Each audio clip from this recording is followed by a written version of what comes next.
for right now with the Veterans Club, we're doing the equine therapy, which is we go out and, we go to the stable where the horses are, and we do the therapy with the horses, and then they teach us how to groom the horses, and then we take them out to basically an obstacle course, and that is to build confidence with the horse, to try to get the horse, I want to say, to be able to lead the horse, and work with the horse together. And then you can, walk over like a little small bridge and then try to put all four, of their hoofs, is the right answer, put all four of their hoofs into a small tire, and try to just really work with the horse, in that essence. And then we have a group kind of therapy to where we could talk about some of the things that we've experienced, and then now that we're here in the program, these veterans that's here can also talk about their coping skills. What are they going to do when they leave?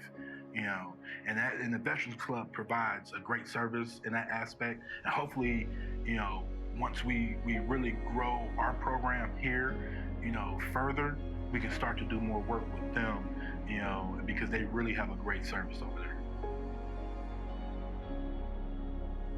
So we are affected by substance use because, it is sort of a part of the community, kind of when you're in service. That's what we do. We work hard and then we play hard. It's kind of the same. So we can be in the field for 60 something days, and then come out.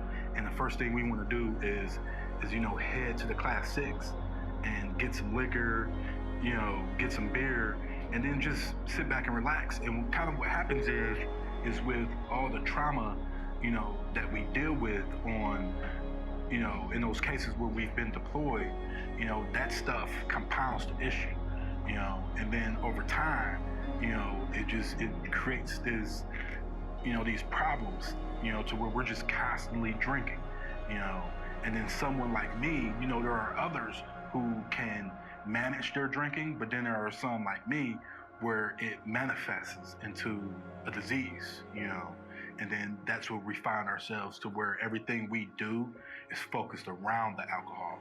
So even though we're still serving, we're still, we go to work that day, we may put on our uniform and shave and, do all the things that we're supposed to do and go do PT.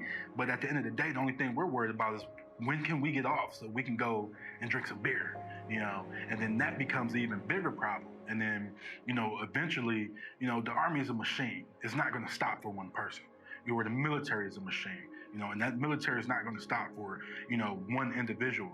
So eventually it becomes to the point to where if the alcohol or the drugs become a problem, they'll just move you out of the machine and keep going.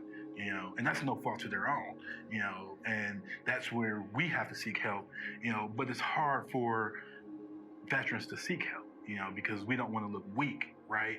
So that's why I think it's important for other veterans, to go out and try to get those veterans who need the help to bring them in, and then try to give them the leg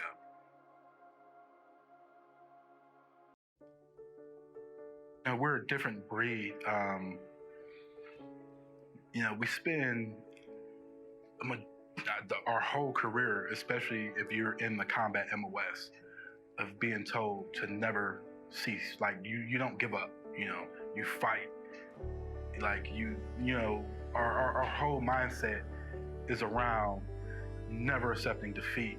So it's hard to tell a veteran, that in order to get sober, you have to accept defeat. Like you have to give up, that's not in our vocabulary,